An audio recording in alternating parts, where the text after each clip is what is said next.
नमस्कार, crime report देखने जा रहे हैं आप। मैं हूं आपके साथ कमरुद्दीन खान।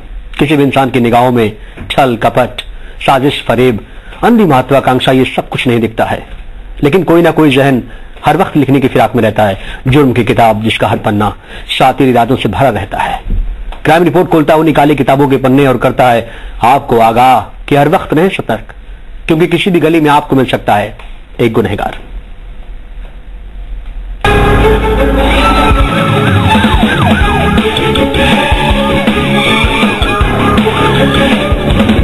एक गुनहगार।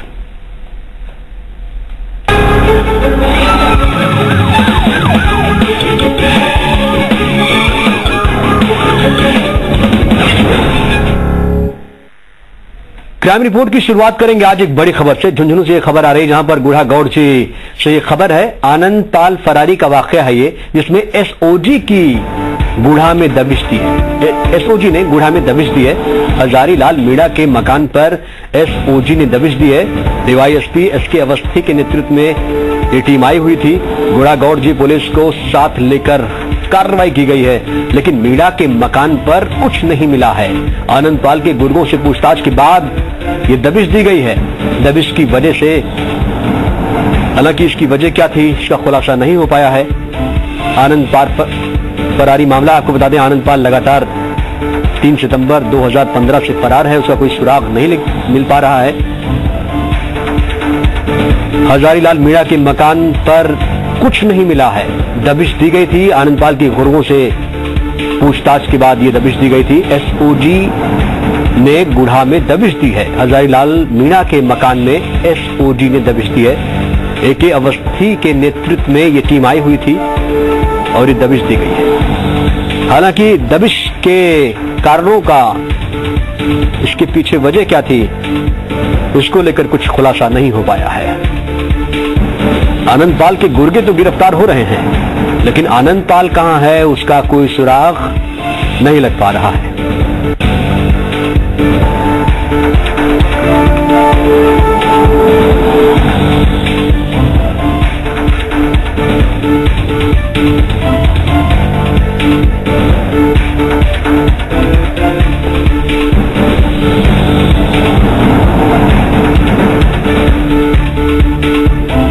चलिए और ज्यादा जानकारी देंगे जी मीडिया संवाददाता संदीप केडिया हमारे साथ जुड़ चुके हैं झुंझुनू से। संदीप, ये दबिश क्यों दी गई थी, क्या वजह थी इसके पीछे? जी, अभी एसओजी इस मामले का खुलासा नहीं कर रही है, न ही स्थानीय पुलिस खुद बोल पा रही है। हालांकि ये तय है कि स्थानीय पुलिस को साथ में लेकर एसओजी ने कार्रवाई की, और या तो आनंद पाल के छुपने या फिर गुर्गों के कोई हथियारों की जखीरे को पकड़ने के लिए संभवतः एसओजी की टीम ने कार्रवाई की। और जो हमें सूत्र बताते हैं वो ये भी बताते हैं कि झुंझुनू जिले में एसओजी ने विशेष ऑपरेशन शुरू किया हुआ है आनंद पाल को लेकर और उसके गुर्गों को लेकर। जी कमरुद्दीन, बहुत बहुत शुक्रिया आपका संदीप जानकारी देने के लिए। आनंद पाल फरारी मामले में एसओजी लगातार दबिश दे रही है। यहां पर भी दबिश दी गई, लेकिन हाथ कुछ नहीं लगा। उसे खून खराबे से मोहब्बत थी। उसे इंसानियत का खून करने में मजा आता था। वो दहशत गर्दों की रोजी रोटी चलाने में मदद करता है। जो आईएस मौत के मुहाने पर है, उसी बगदादी का बच्चा जयपुर में कई राज उगल रहा है। इसका नाम तो जमील अहमद है, लेकिन इसका काम आतंक की फंडिंग करना है। चलिए आपको दिखाते हैं जिगर के उस आतंकी के दिल के अंदर क्या राज छुपे हुए थे। बगदादी के लिए जमीन बेचने वाला आतंकी जमील अहमद लगातार राज उगल रहा है। आईएसआईएस का फिनांसर जमील अहमद जब से गिरफ्तार हुआ है, खौफ में है। उसे समझ में नहीं आ रहा है कि करें तो क्या करें। आतंकी जमील का घिनौना चेहरा हम बेनकाब करने जा रहे हैं। शुरुआती पूछताछ में आतंकी जमील ने बड़ा खुलासा किया है। जमील के कबूलनामे के मुताबिक जमील आईएसआईएस में भर्ती होना चाहता था। आईएसआईएस के रिक्रूटर से जमील लगातार संपर्क में था। जमील ने भर्ती की पूरी तैयारी कर ली थी।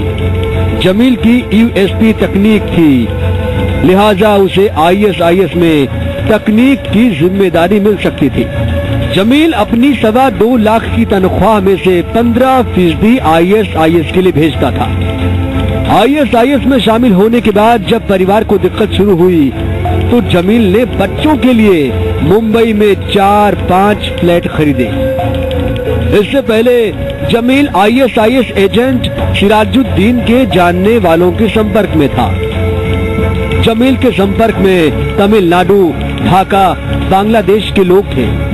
जमील का एक लैपटॉप दुबई में है, लिहाजा ATS की एक टीम दुबई भेजी जा सकती है। जयपुर में देर रात पहुंचने वाली NIA ने भी आतंकी जमील अहमद से पूछताछ की तैयारी कर ली है। ISIS के लिए फंडिंग करने वाले जमील को ATS ने आज जयपुर सेशन कोर्ट में पेश किया। दोपहर करीब 3 बजे जमील अहमद की कोर्ट में पेशी हुई और ATS को उसकी 7 दिन की पुलिस रिमांड मिली। हालांकि ATS की तरफ से जमील को लेकर 10 दिन की पुलिस रिमांड मांगी गई थी। जब जमील को कोर्ट में पेश किया गया तो जज ने ATS के अधिकारियों पर ज़बानी टिप्पणी करते हुए कहा कि वो अधूरी तैयारी और अधूरे दस्तावेजों के साथ आए हैं, जो नहीं होना चाहिए था। ATS की अधूरी तैयारी के चलते ही जमील की पेशी में कोर्ट के भीतर करीब 1.5 घंटे का वक्त लगा। ATS के पास जमील से और पूछताछ के लिए 1 हफ्ते का वक्त है। इन 1 हफ्तों में कई सच सामने आने की उम्मीद है। NIA भी जमील से पूछताछ करेगी। पहले दिन की पूछताछ में जमील ने जो राज उगले हैं वो जांच एजेंसियों के लिए पुख्ता सबूत से कम नहीं है। आशुतोष शर्मा, इसी मीडिया जयपुर। ऐसा शायद ही कोई दिन हो जब किसी लड़की की इज्जत से खिलवाड़ न हो। शहर दर शहर ऐसी ही खबरें सुनने को मिलती हैं। चाहिए तो यह था कि दिल्ली गैंगरेप के बाद ऐसी वारदातें रुकती। उस रात के बाद महिलाओं के खिलाफ अत्याचार में जबरदस्त इजाफा हुआ है। एक ऐसी ही खबर आपको चुरू से दिखाने जा रहे हैं, जहां 13 साल की लड़की को हवस का शिकार बनाया गया है। इस लड़की की उम्र महज 13 साल है, लेकिन इस नाबालिग को जिंदगी भर का जख्म दे दिया गया। इसके शरीर को जानवरों की तरह नोचा गया। इसकी इज्जत को नीलाम करके छोड़ दिया गया। ऐसा करने वाला कोई और नहीं, गांव का ही एक शख्स है जो पिछले 3 महीने से गिद्ध की तरह नजर गड़ाए था। आरोपी राम रतन सिद्ध इस नाबालिग की इज्जत से खेलने पर आमादा था और आखिरकार एक दिन ऐसा आया जब आरोपी राम रतन ने खेत में ले जाकर नाबालिग लड़की को अपनी हवस का शिकार बना डाला। ये वारदात चुरू जिले में सांडवा थाना इलाके के परेवड़ा गांव की है। 3 महीना हो गया दूध देती डेयरी ऊपर, रोज ही आया तुम्हारा दुकान पर डेयरी पर दूध दे।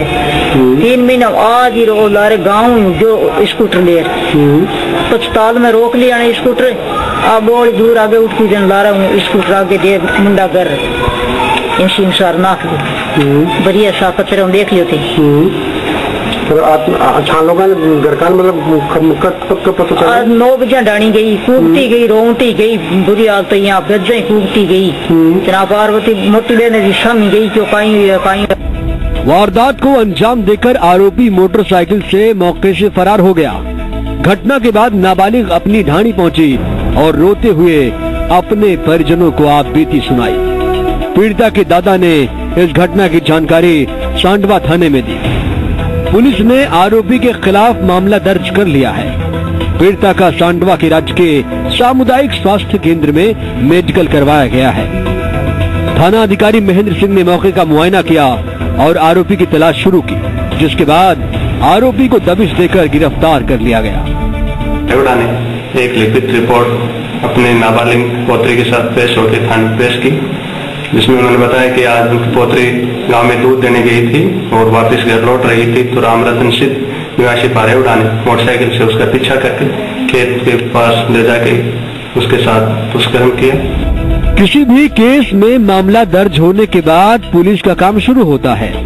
इस केस में सांडवा पुलिस ने संजीदगी दिखाई है, लेकिन जिस वारदात का डर था आखिरकार वही हुआ। 13 साल की लड़की की इज्जत लुट गई। अगर पीड़िता ने आरोपी के इरादों को भांपकर पहले ही परिजनों को आगाह कर दिया होता तो आज उसकी इज्जत से खिलवाड़ ना होता। जरूरी यही है कि ऐसी घटनाओं को घटने ही ना दे। जैसे ही कोई मनचला ऐसी हरकत करे तुरंत अपने परिवार वालों को इत्तला करे, तभी ऐसे शातिर को सबक सिखाया जा सकता है। मनोज शर्मा, जी मीडिया चुरू।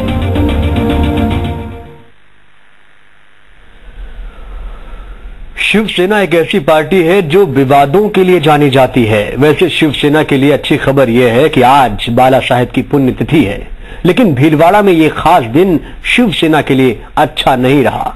बाला साहेब को श्रद्धांजलि देने वाले कार्यकर्ता शालीन नहीं, आक्रामक नजर आ रहे थे।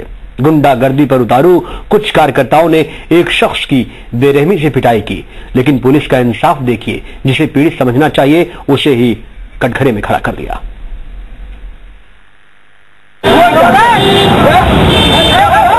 अपनी शक्ति का प्रदर्शन करते हुए ये लोग शिवसेना के कार्यकर्ता हैं। जिस दिन गम मनाना चाहिए उसी दिन ये लोग आग बबूला हैं। इनका गुस्सा परवान पर है। ये बाइक ही इनके गुस्से की बड़ी वजह है। इन लोगों ने पहले बाइक में तोड़फोड़ की, फिर उस चालक को बेरहमी से पीटा, वो भी खाकी की मौजूदगी में। जिस शख्स को शिव सैनिक तबीयत से पीट रहे हैं उसका नाम घनश्याम गुर्जर है। घनश्याम का मिजाज है, वो जब भी भीलवाड़ा शहर आता है अपनी बाइक से ही घूमता है। आज भी वो अपनी ही बाइक से सैर पर निकला था। सूचना केंद्र चौराहे पर पहुंचने के बाद घनश्याम ने अपनी बाइक रोक दी। यहाँ बाला साहेब की चौथी पुण्यतिथि पर श्रद्धांजलि सभा चल रही थी। घनश्याम ने अपनी बाइक कार्यक्रम स्थल के पास रोक दी। शिव सैनिकों ने उसे बाइक हटाने के लिए कहा।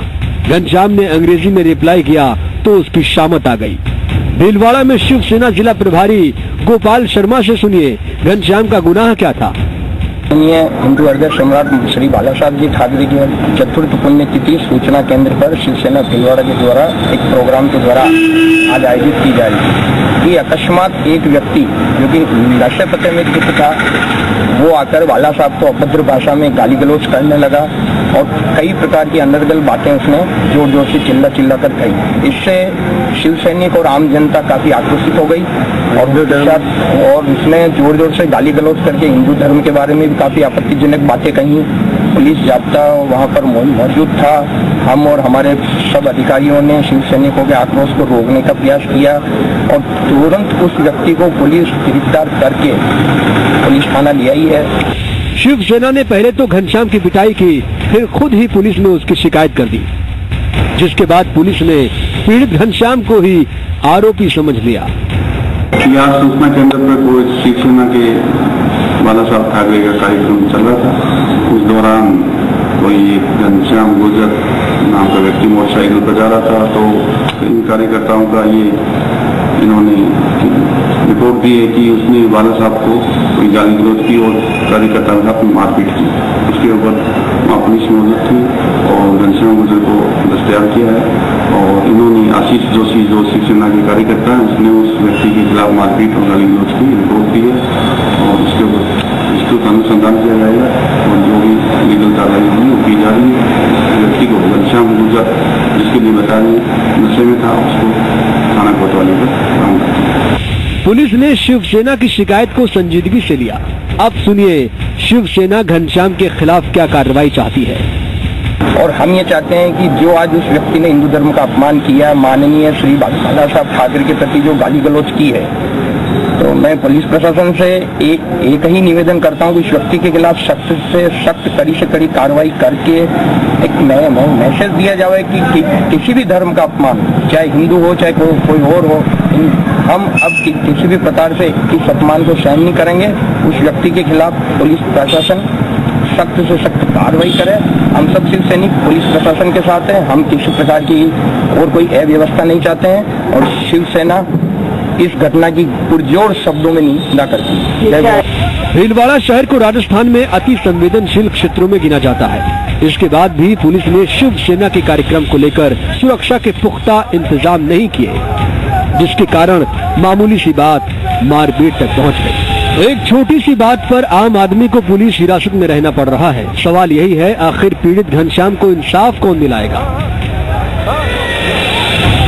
दिलशाद खान, जी मीडिया, भीलवाड़ा। आज 12 में एक चाय वाले को कुछ लोगों ने पीट पीट कर मार डाला, पीट पीट कर उसे मौत के घाट उतार दिया।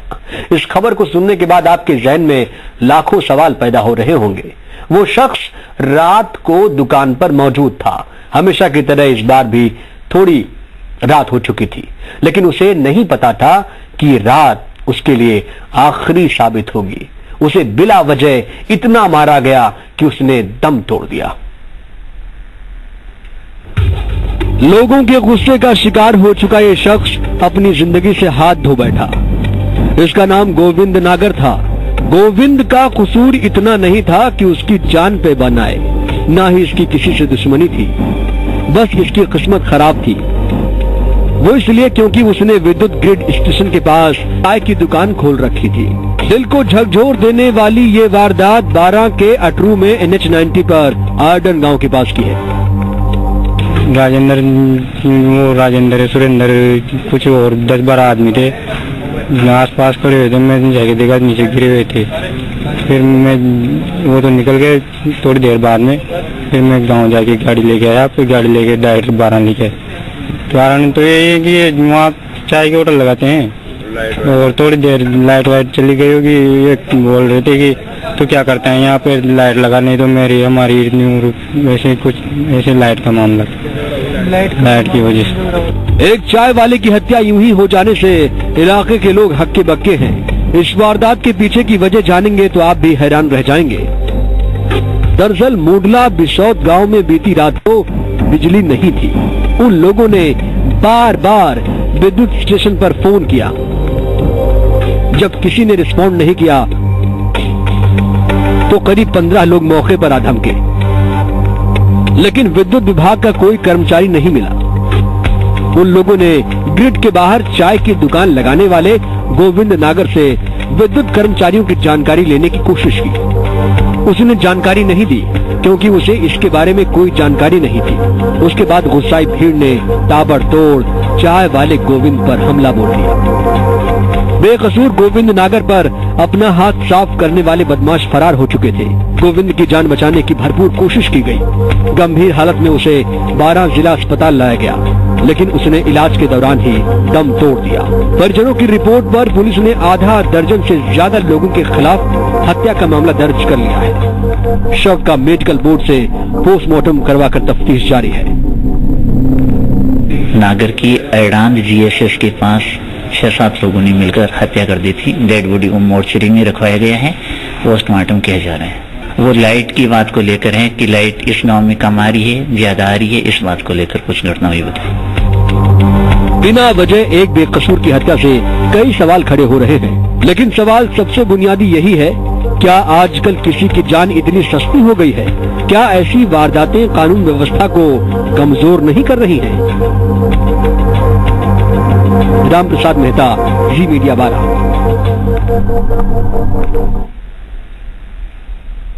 अगली खबर आपको दौसा से दिखाने जा रहे हैं। पुलिस ने SDBJ की कलेक्ट्रेट शाखा से 2 दलालों को करेंसी के साथ हिरासत में ले लिया है। दोनों के पास से 1,44,000 की करेंसी जब्त की गई है। दोनों आरोपियों को एक बैंक कर्मी का रिश्तेदार बताया जा रहा है।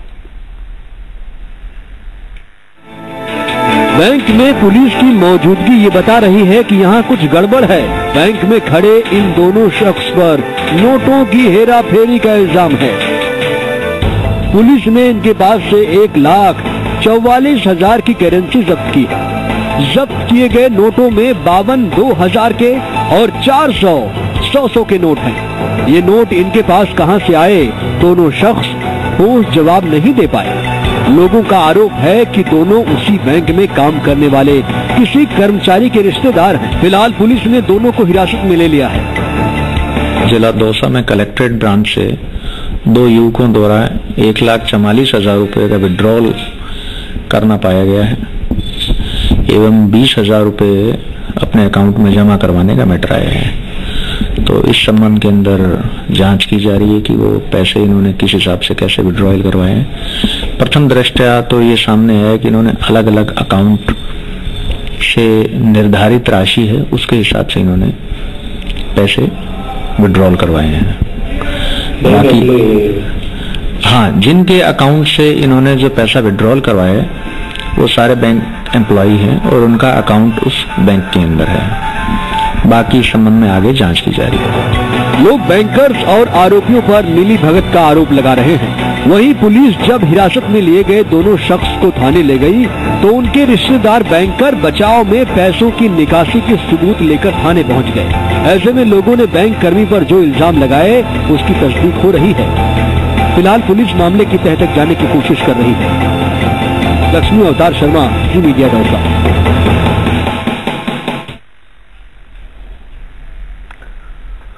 और अब वक्त आ गया कि आपको फटाफट अंदाज में दिखाएं गुनाह एक नशर। बहरोड में एक शख्स की हत्या के मामले का खुलासा करते हुए पुलिस ने एक महिला और उसके प्रेमी को गिरफ्तार कर लिया है। पुलिस के मुताबिक मृतक रति राम की पत्नी का गांव के ही एक युवक के साथ अवैध संबंध था और इसी वजह से रति राम की बीवी ने अपने प्रेमी के साथ मिलकर एक साजिश के तहत रति राम की हत्या कर दी। आरोपी प्रेमी महावीर ने अपने दो दोस्तों के साथ मिलकर पहले तो अपनी माशूका के पति को रस्सियों से गला घोंटकर मारा और फिर लाश को एक कॉलेज के सामने फेंक दिया। फिलहाल वारदात का खुलासा होने के बाद पुलिस कार्रवाई कर रही है। कोटा में बैंकों के बाहर कतार में खड़े लोगों को 5-5 रुपए में नोट बदलने वाला रिक्वेस्ट फॉर्म बेचा जा रहा है। आसपास के फोटो कॉपी बूथ वाले इसकी जेरॉक्स कॉपी लोगों को बेच रहे हैं। उदयपुर के सेक्टर 4 इलाके में एक दर्दनाक हादसा हुआ है। रोडवेज ने एक महिला को कुचल दिया जिसकी वजह से महिला की मौके पर ही दर्दनाक मौत हो गई।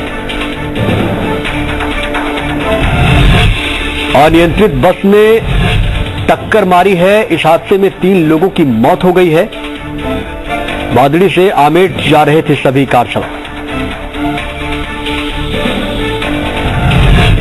बहरोड के नीमराणा उद्योग क्षेत्र में इनकम टैक्स ने बड़ी कार्रवाई की है। नोटबंदी के बाद सेल टेक्सटाइल कंपनी में यह कार्रवाई की गई है, जहां करोड़ों रुपए कंपनी में जमा होने की बात सामने आ रही थी।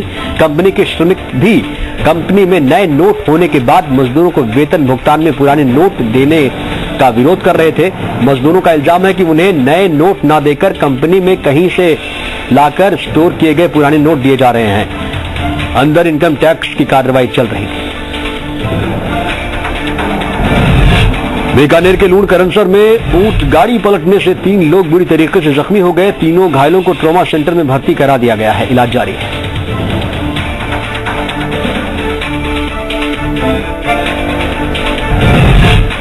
क्राइम रिपोर्ट में आज के लिए बस इतना ही। दीजिए इजाजत, लेकिन जी राजस्थान न्यूज पर खबरों का सिलसिला लगातार जारी रहेगा। सतर्क रहिए, अपना ख्याल रखिए, सुरक्षित रहिए। नमस्कार।